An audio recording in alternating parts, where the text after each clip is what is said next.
Hello everyone.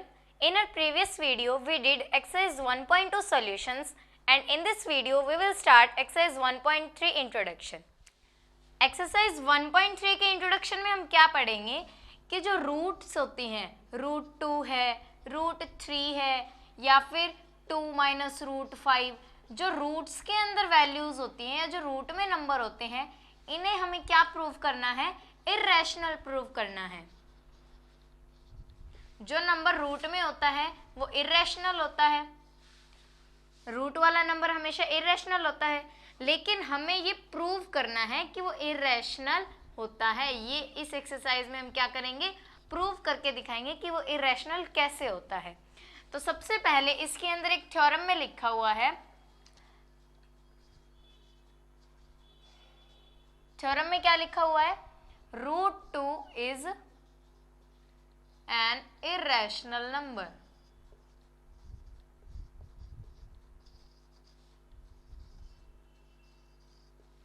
इस theorem में क्या बताया गया है कि रूट 2 एक इर्रेशनल नंबर है, लेकिन रूट 2 इर्रेशनल नंबर कैसे है वो हम इसमें पहले प्रूव करना सीखते हैं और फिर हम आगे एग्जांपल्स ट्राई करेंगे।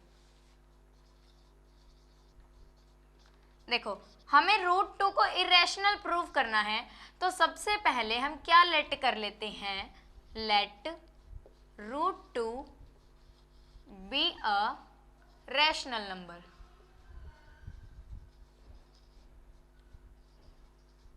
हम रूट 2 को पहले रैशनल नंबर लेट कर लेते हैं, ठीक है। अगर रूट 2 रैशनल नंबर है तो रूट 2 को हम किसकी फॉर्म में लिख सकते हैं? p बाई क्यू की फॉर्म में लिख सकते हैं, क्योंकि जितने भी रैशनल नंबर होते हैं उनको हम कैसे लिख सकते हैं? p बाई क्यू की फॉर्म में। And where p and q are some integers, कोई भी इंटीजर हो सकते हैं, और q is not equals to 0। Rational number में बताया कि q कभी भी 0 के इक्वल नहीं होता, ठीक है। अब हमारे पास आ गया root 2 is equal to p by Q.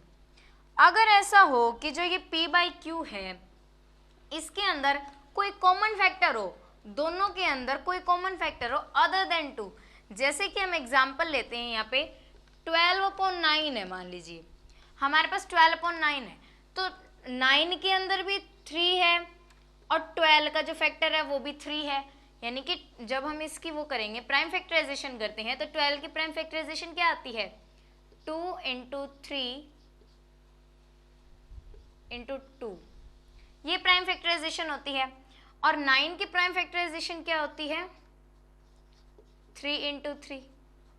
अब इनमें कॉमन फैक्टर्स कौन से आ रहे हैं? एक 3 इनमें कॉमन फैक्टर आ रहा है, यानी कि हमें अगर इसको सिंपलर फॉर्म में कन्वर्ट करना है तो मैं इसको 3 से डिवाइड कर सकती हूँ।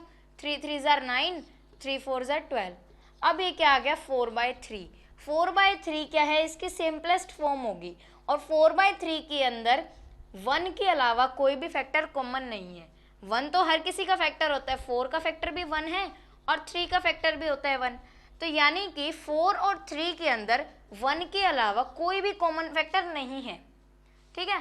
तो अब जो हमें क्वेश्चन अब जो हम कर रहे हैं उसमें है p बाई क्यू, तो हम यहाँ मान लेते हैं let p and q have at least 1 common factor,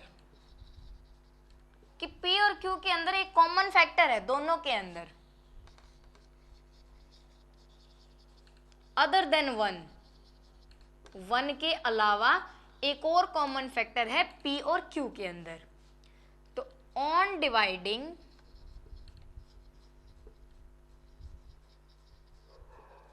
by common factor,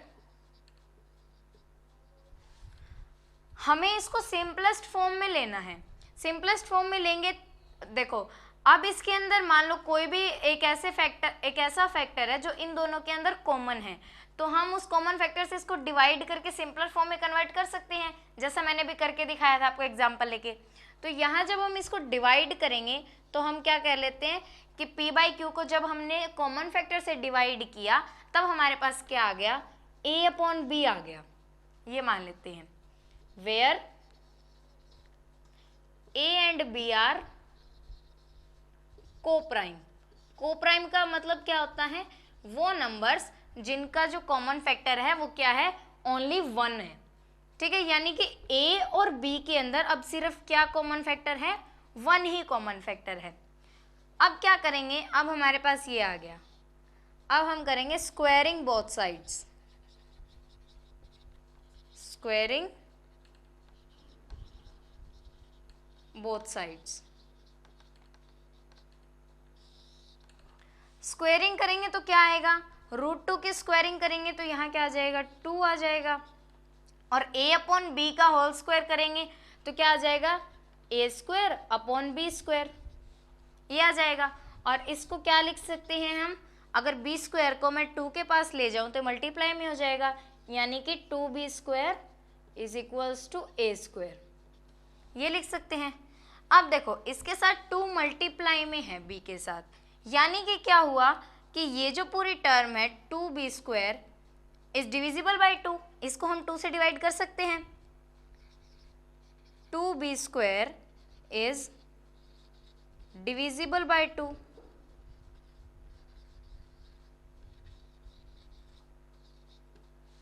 to से डिविजिबल है, तो 2b² किसके इक्वल है, a² के इक्वल है।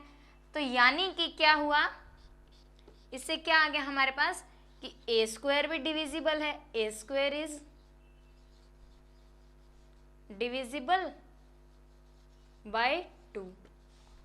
अगर 2b² 2 से डिविजिबल है तो ये किसके इक्वल है, a² के, यानी a² कंप्लीट भी किससे डिविजिबल होगा, 2 से। और अब अगर a का स्क्वायर डिविजिबल है 2 से, यानी कि a is also divisible by 2।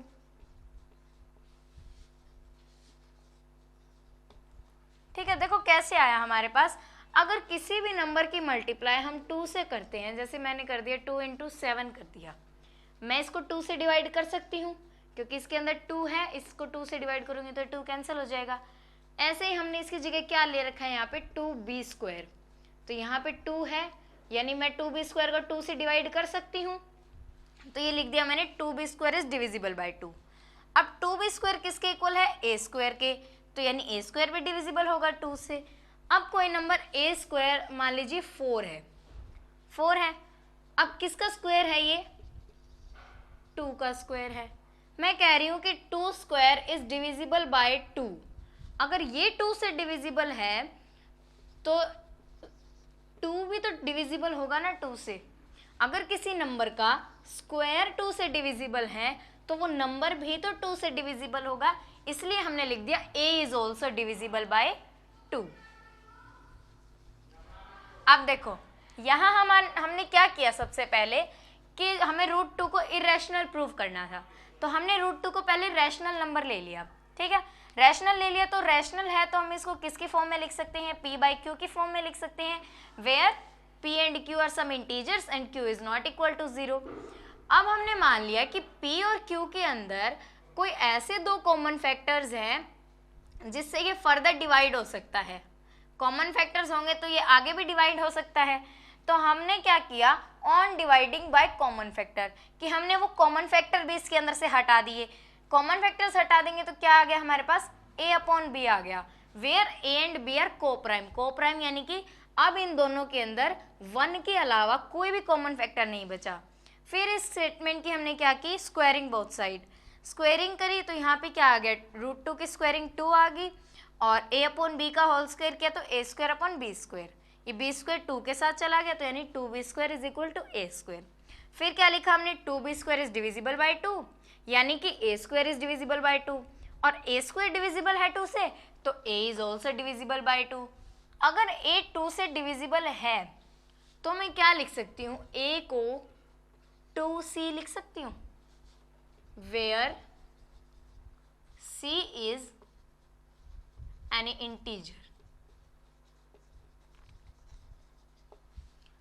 अब a 2 से डिविजिबल है, अगर कोई भी नंबर 2 से डिविजिबल होता है, मान लीजिए 6 है, ये 2 से डिविजिबल होता है, अब मैं इसको क्या लिख सकती हूँ, इस नंबर को मैं 2 × 3 लिख सकती हूँ, 2 इंटू 3 ऐसे लिख सकती हूँ। यानी मैं 2 को बाहर निकाल रही हूँ, 2 को मैंने बाहर निकाल दिया और c की वैल्यू क्या है वो हमें पता ही नहीं है। ये तो मैंने आपको एग्जांपल लेके दिखाया कि अगर 6 लेते हैं हम तो उसको मैं 2 इंटू 3 लिख सकती हूँ। ऐसे ही मैं a को क्या लिख सकती हूँ, a को मैंने क्या लिख दिया 2 इंटू सी। सी यहाँ पे कुछ भी हो सकता है, हमें वैल्यू तो नहीं गिवन, तो यानी a is equal to 2c लिख दिया हमने। अब क्या करेंगे, put the value of a is equals to 2c। ये वैल्यू आ गई हमारे पास, a is equal to 2c है। इन इस इक्वेशन को हम इस इक्वेशन में पुट करते हैं। इस इक्वेशन को हम नाम देते हैं इक्वेशन 1, ठीक है। इन इक्वेशन 1 a की जगह हमें 2c पुट करना है, बाकी सेम इक्वेशन लिखनी है 2b स्क्वायर, और a की जगह क्या रखना है हमें 2c, और a का क्या है यहाँ पे स्क्वायर है तो होल का क्या कर देंगे स्क्वायर। तो यहाँ से क्या आएगा 2 2 ज़र 4 इंटू सी स्क्वायर। अच्छा ये 2 जो है यहाँ पे डिवाइड में ले आएंगे तो यहाँ पे क्या आ जाएगा 2 is equals to 2c square आ जाएगा। यानी b स्क्वायर किसके इक्वल आ गया 2c स्क्वायर के। अब देखो 2c स्क्वायर है, it means 2c square is divisible by 2, 2 से डिविजिबल है। इसका क्या मतलब 2c स्क्वायर किसके इक्वल है b स्क्वायर के, यानी कि b square is divisible by 2। जो हमने यहाँ पे केस जैसे किया था सेम वैसे ही लिख रहे हैं। यहाँ हमने क्या लिखा था 2b square is divisible by 2, so a square is divisible by 2। यहाँ क्या है 2c square is divisible by 2, क्योंकि c के साथ 2 लिखा हुआ है तो b square is divisible by 2। और अगर b स्क्वायर 2 से डिविजिबल है तो यहाँ पे b is also divisible by 2, यानी b भी 2 से डिविजिबल है। अब हमने क्या लेट किया था a और b को, where a and b are को प्राइम।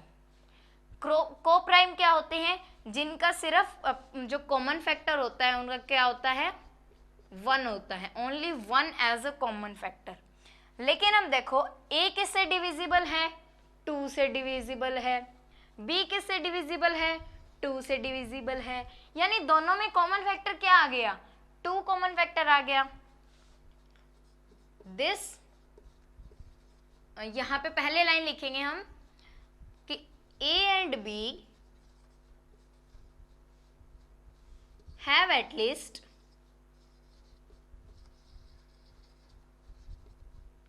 1 2, यानी 1 2 तो इन दोनों में आ रहा है एज ए कॉमन फैक्टर।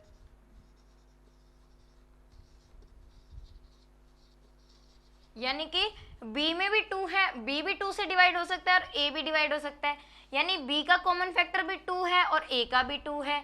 इसका क्या मतलब हुआ, this contradict the fact, this contradict the fact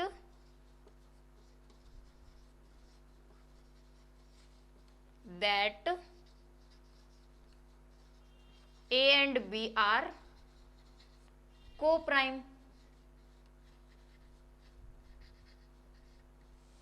यानी a और b तो को प्राइम हो ही नहीं सकते अगर उनके अंदर 2 कॉमन आ रहा है। तो इसका क्या मतलब है, ये जो हमने पूरी अजम्पशन करी थी, ये जो हमने पूरा लेट किया था वो क्या है रॉन्ग है। यहाँ पे लिख देती हूँ, लास्ट लाइन आपको बस ये लिखनी है कि our assumption is wrong, our assumption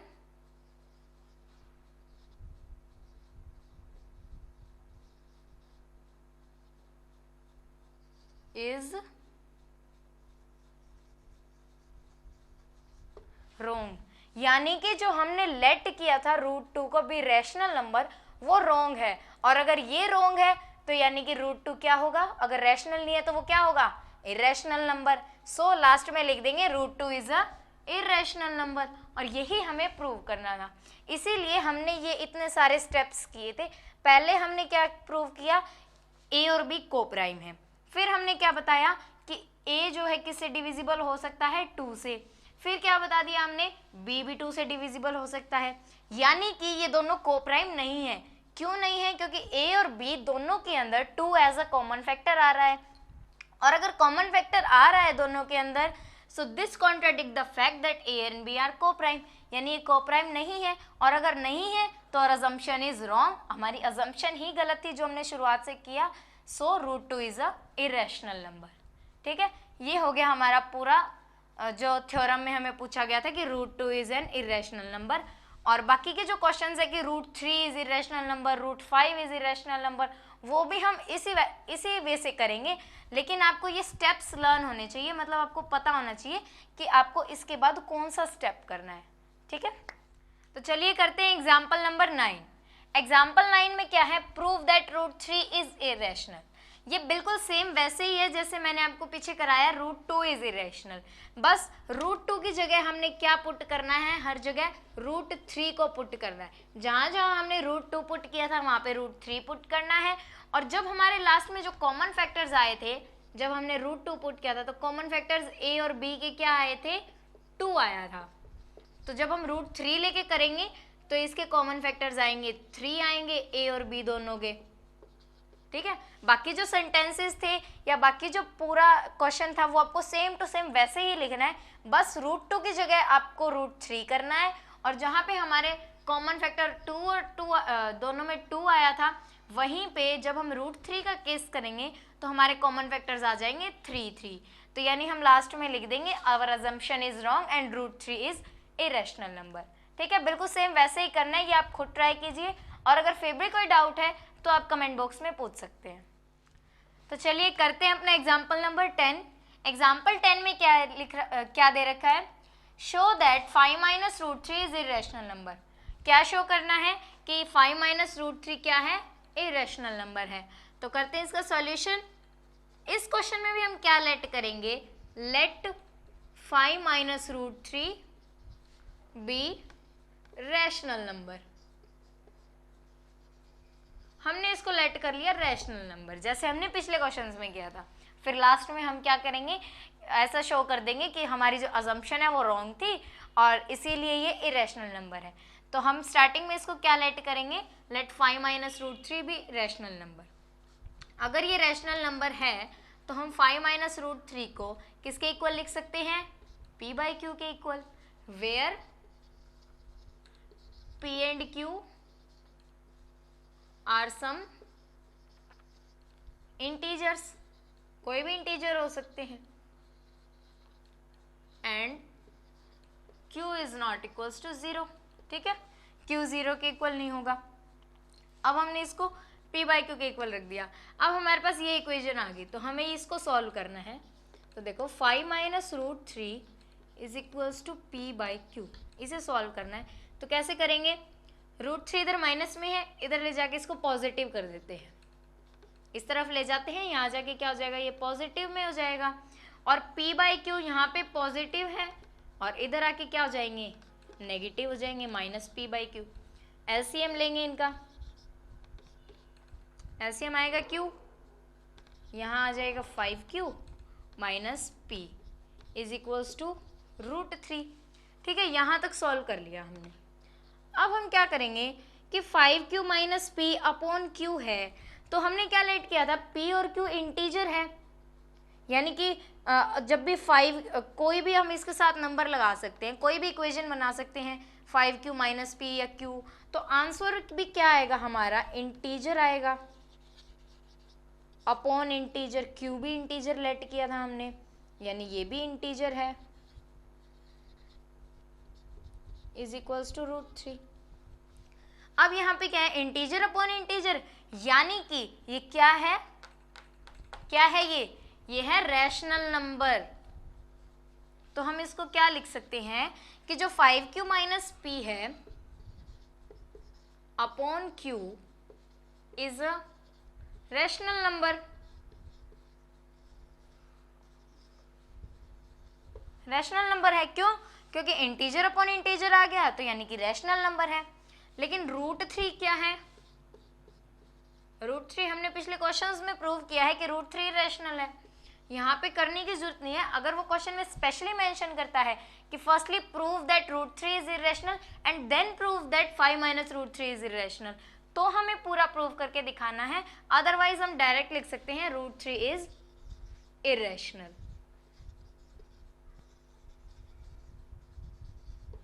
ये रैशनल है, ये इरेशनल है, फिर भी हमने इनको इक्वल टू के साइन के साथ लिखा हुआ है। यानी क्या हुआ, इसका क्या मतलब हुआ, दिस कॉन्ट्राडिक्ट द फैक्ट, यानी कि ये जो दो बातें हमने लिख दी कि ये तो इरेशनल, ये रैशनल, फिर भी हमने इन दोनों को इक्वल रख दिया, तो ये तो इनके बीच में कॉन्ट्राडिक्शन होगी। तो इसका क्या मतलब हुआ, आवर अजम्पशन इज रॉन्ग, हमने अजम्पशन ही रॉन्ग की है, तभी तो हमारा जो आंसर है वो गलत आ रहा है। आवर अजम्पशन इज रॉन्ग, अगर हमारी अजम्पशन रॉन्ग है, अगर ये रैशनल नहीं है, तो ये क्या बचा, irrational. So 5 - √3 is irrational number. Okay, next है एग्जाम्पल नंबर 11। एग्जाम्पल 11 में क्या है, show that 3√2 is a irrational number. अब क्या शो करना है कि 3√2 क्या है, इरेशनल नंबर है। तो सबसे पहले क्या लेट करते हैं, let 3√2 is a rational number, इसको रैशनल नंबर लेट कर लेते हैं। तो अगर ये रैशनल नंबर है तो हम इसको क्या लिख सकते हैं, 3√2 को इज इक्वल्स टू p/q की फॉर्म में भी लिख सकते हैं, where p and q are some integers, और इंटीजर्स है लेकिन q किसके इक्वल नहीं है, q is not equals to 0। अब क्या करेंगे, ये हमारे पास आ गई इक्वेशन, अब हम इसको सॉल्व करेंगे। 3√2 इज इक्वल्स टू p/q, तो √2 यहीं रहने देते हैं, जो वर्ड हमारे पास जो भी डिजिट रूट में होती है हम उसको वहीं छोड़ देते हैं, क्योंकि हमें पता है कि वो तो इरेशनल है।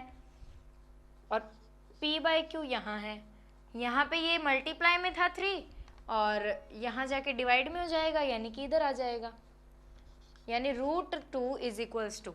अब देखो, जब p/q इंटीजर है तो जब हम उस इंटीजर की मल्टीप्लाई 3 से कर देंगे तब भी तो वो इंटीजर ही रहेगा, यानी कि p भी क्या था, हमारा इंटीजर था, और q भी इंटीजर था, और इंटीजर की मल्टीप्लाई अगर मैं 3 से कर देती हूँ, कोई भी इंटीजर ले लीजिए, मान ली 2, उसकी मल्टीप्लाई 3 से कर दी तो 6 बन गया, 6 भी तो एक इंटीजर है। तो यानी यहाँ हम क्या लिखेंगे, इंटीजर अपॉन इंटीजर। अच्छा, इंटीजर अपॉन इंटीजर आ गया, यानी कि क्या मतलब हुआ इसका, p/3q इज क्या हुआ, रैशनल नंबर। ये क्या है, रैशनल नंबर है। लेकिन √2 क्या है, इरेशनल नंबर। √2 हमें पता है, हम पहले भी प्रूव कर चुके हैं, √2 इज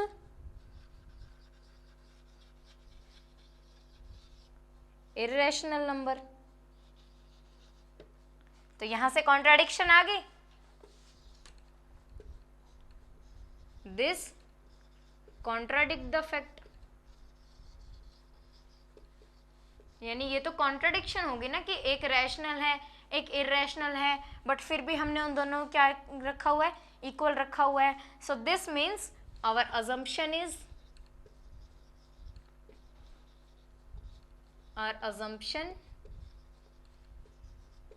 इज रॉन्ग।